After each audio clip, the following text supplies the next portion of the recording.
बच्चों हमारे second chapter का नाम है स्थिर विद्युत विभव तथा धारिता। आपको पता होगा इसमें फर्स्ट क्वेश्चन मैंने लिया है, क्या यह संभव है कि किसी बिंदु पर वैद्युत विभव शून्य हो लेकिन वैद्युत क्षेत्र शून्य ना हो। हाँ, ये संभव है, आप कह सकते हैं हाँ संभव है। उदाहरण के लिए वैद्युत द्विध्रुव की निरक्षीय स्थिति में होता है, ठीक है, वैद्युत द्विध्रुव की निरक्षीय स्थिति में ऐसा होता है।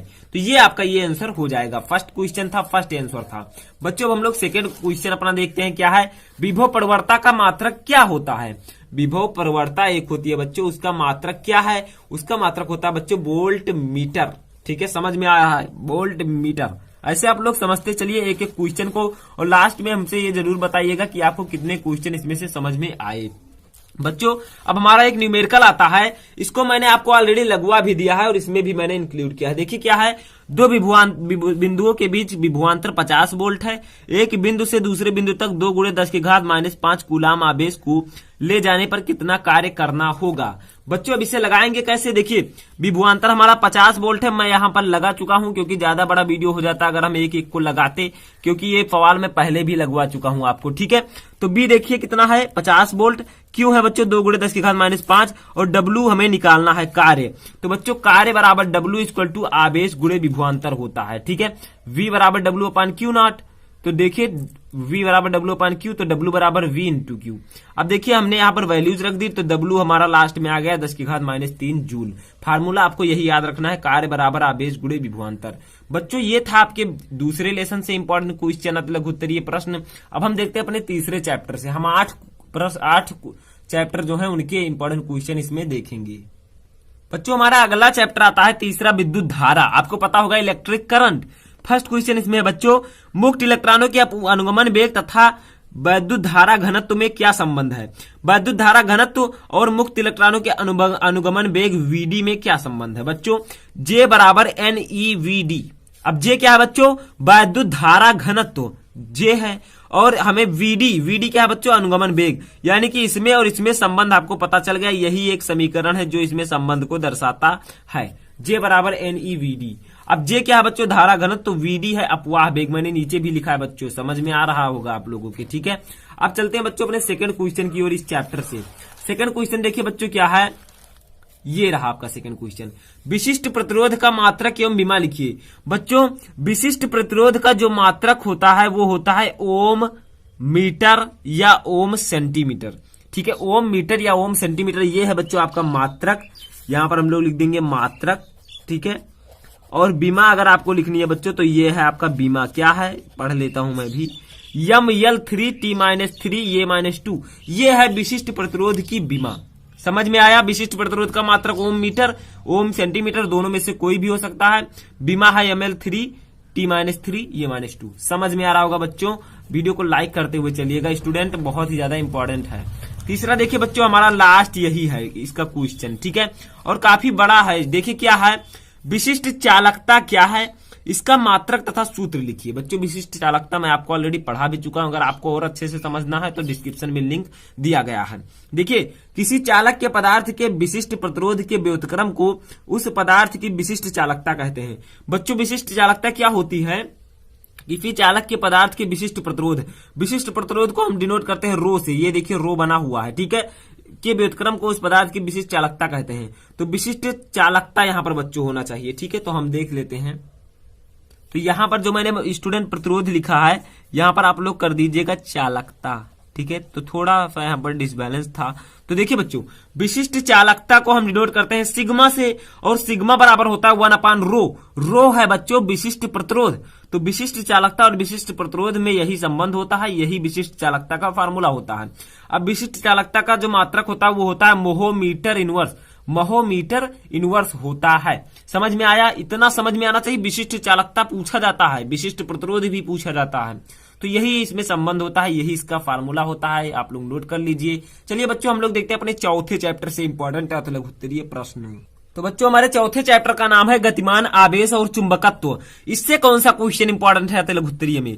एक आवेशित कण एक समान चुंबकीय क्षेत्र के समांतर गति कर रहा है, तो कण का पथ कैसा होगा। बच्चों अगर एक आवेशित कण है और वो एक समान चुंबकीय क्षेत्र के समांतर गति कर रहा है, तो कण का पथ जो होगा बच्चों वो ऋजुरेखीय पथ होगा। आज यही नोट कर लीजिए, यही क्वेश्चन काफी ज्यादा इंपॉर्टेंट है और छोटा सा आंसर है इसका, तो इतना तो आपको पता होना ही चाहिए। ठीक है बच्चों, दूसरा क्वेश्चन हम लोग देखते हैं क्या है। तो दूसरा क्वेश्चन काफी ज्यादा इंपॉर्टेंट है बच्चों, इसे मत मिस कीजिएगा। देखिए क्या है, एम्पियर का परिपथीय नियम लिखिए। अब देखिए बच्चों, एम्पियर का परिपथीय नियम होता क्या है, किसी बंद वक्र के परितः चुंबकीय क्षेत्र की तीव्रता का रेखीय समाकलन उस बंद वक्र द्वारा घिरे क्षेत्रफल से गुजरने वाली धारा का म्यू नॉट गुना होता है। बच्चों समझ में आ रहा है?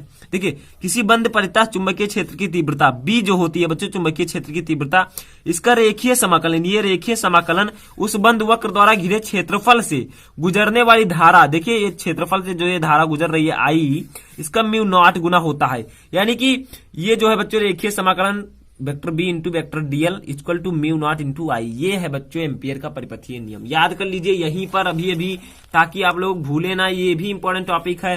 ठीक है, तो जो मैंने ये लिखा है सब ही इंपॉर्टेंट है बच्चों। म्यू नॉट अब यहाँ पर क्या है, निर्वात की निरपेक्ष चुंबकशीलता, निर्वात की निरपेक्ष चुंबकशीलता है म्यू नॉट। समझ में आया? अब चलिए तीसरा क्वेश्चन देखते हैं, लास्ट क्वेश्चन इस चैप्टर का। तो देखिए बच्चों क्या है तीसरा question, mu naught epsilon not का बीमीय सूत्र लिखिए। तो म्यू नॉट एप्सिलॉन नॉट का जो बीमीय सूत्र होता है वो होता है बच्चों L-2 L-2 एंड T2। ये बड़ा ब्रैकेट आपको डायमेंशन लिखते समय लगाना है। ठीक है, ये था बच्चों तीसरा क्वेश्चन। हम लोग देखते हैं अपने पांचवें लेसन से इंपॉर्टेंट क्वेश्चन, पांचवें चैप्टर से। चलिए देखते हैं बच्चों, ये है पांचवा चैप्टर आपका, चुंबकत्व एवं द्रव्य। देखिए क्वेश्चन क्या है, नति कोण से आप क्या समझते हैं, यानी कि नति कोण क्या होता है बच्चों, आज ही नोट कर लीजिए अपने माइंड में। देखिए क्या है आंसर 1, नति कोण वह कोण है जो चुंबकीय यामोत्तर में पृथ्वी के चुंबकीय क्षेत्र बीई की दिशा तथा क्षैतिज दिशा के बीच बनता है। यानी कि नति कोण ये एक ऐसा कोण होता है जो चुंबकीय यामोत्तर में पृथ्वी के चुंबकीय क्षेत्र बीई की दिशा तथा क्षैतिज दिशा के बीच बनता है। इंपॉर्टेंट क्वेश्चन है बच्चों, इसको आपको याद करना होगा। ठीक है, इतनी आसानी से आप इसे नहीं समझ पाएंगे। ठीक है, तो चलिए आगे बढ़ते हैं स्टूडेंट हम अपने दूसरे क्वेश्चन की ओर इस चैप्टर के। क्या है, क्यूरी ताप से आप क्या समझते हैं बच्चों? क्यूरी ताप क्या होता है? बहुत ही इजी है, अभी मैं बताऊंगा आपको। क्यूरी ताप वह उच्च ताप है जिस पर लौह चुंबकीय पदार्थ अन्य चुंबकीय पदार्थ में बदल जाता है। चीज सिंपल है, क्यूरी ताप एक ऐसा ताप है कि आप अगर लौह चुंबकीय पदार्थ को क्यूरी ताप देंगे, वह ताप है, टेम्परेचर है। ठीक है, तो लौह चुंबकीय पदार्थ को देंगे, अगर वो अन्य चुंबकीय पदार्थ में बदल जाए तो वो क्यूरी ताप होगा जो आपने दिया। ठीक है, तो क्यूरी ताप एक ऐसा ताप है जिसको आप लौह चुंबकीय पदार्थ को देने पर अन्य चुंबकीय पदार्थ में बदल जाता है।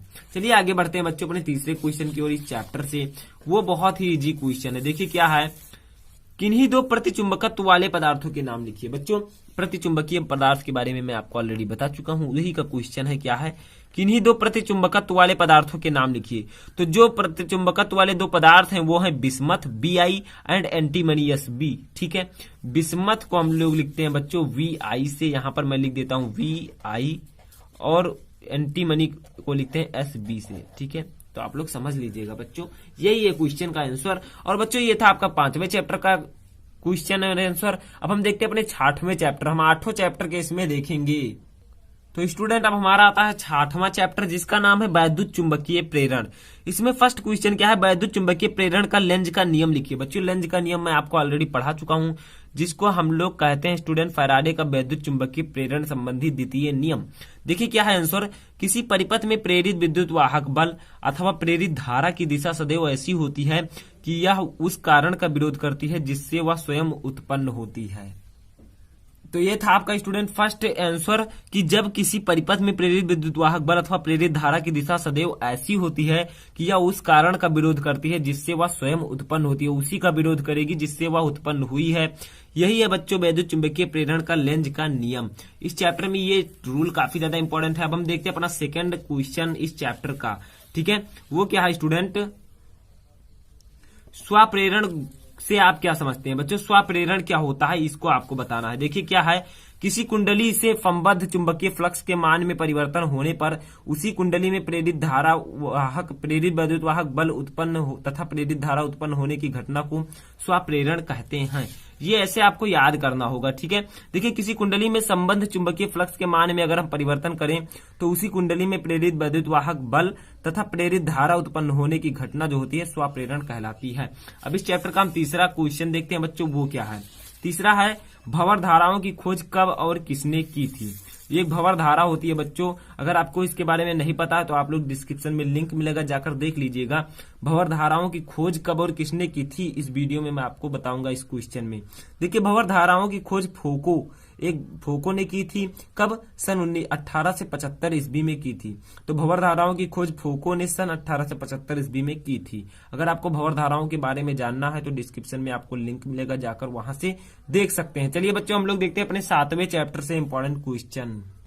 तो बच्चों, हमारे 7वें चैप्टर का नाम है प्रत्यावर्ती धारा। देखिए, फर्स्ट क्वेश्चन इसमें कौन सा इंपॉर्टेंट है, यदि प्रत्यावर्ती धारा परिपथ में केवल संधारित्र हो तो व्यय सामर्थ्य कितनी होगी, व्यय शक्ति जो P है वो कितना होगा। तो बच्चों, यदि प्रत्यावर्ती धारा परिपथ में केवल संधारित्र ही है, केवल संधारित्र, ठीक है, तो व्यय सामर्थ्य 0 होगी, यानी कि 0 होगा। ठीक है, फर्स्ट क्वेश्चन आपका था। बच्चों, सेकंड क्वेश्चन है प्रतिघात का विमीय सूत्र क्या होता है।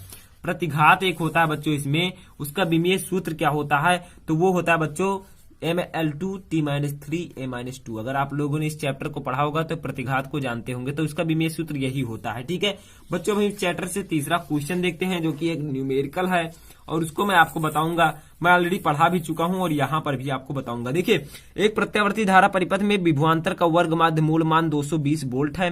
विभवांतर का शिखर मान क्या होगा, तो बच्चों विभवांतर का वर्ग माध्य मूल मान जो होता है उसे हम BRMS से लिखते हैं। BRMS है आपका 200 वोल्ट और B0 जो है बच्चों ये शिखर मान है, जिसे हमें ज्ञात करना है, तो शिखर मान हमें नहीं पता है। तो विभव का शिखर मान का फार्मूला होता है B0 बराबर BRMS √2। BRMS क्या है, वर्ग माध्य मूल मान विभवांतर का। ठीक है, तो हमें दिया गया है 200 और √2 हम ऐसे ही रहने देंगे, बस यही हमारा आ जाएगा शिखर मान। तो ये समझिए शिखर मान B0 से डिनोट करते हैं इसे, और ये बराबर होता है BRMS इंटू √2, और BRMS है विभवांतर का वर्ग माध्य मूल मान। ऐसे दिया होगा तो आप लोग ऐसे रख दीजिएगा इसी फार्मूले पे। तो बच्चों, ये था 7वें चैप्टर से इंपॉर्टेंट क्वेश्चन।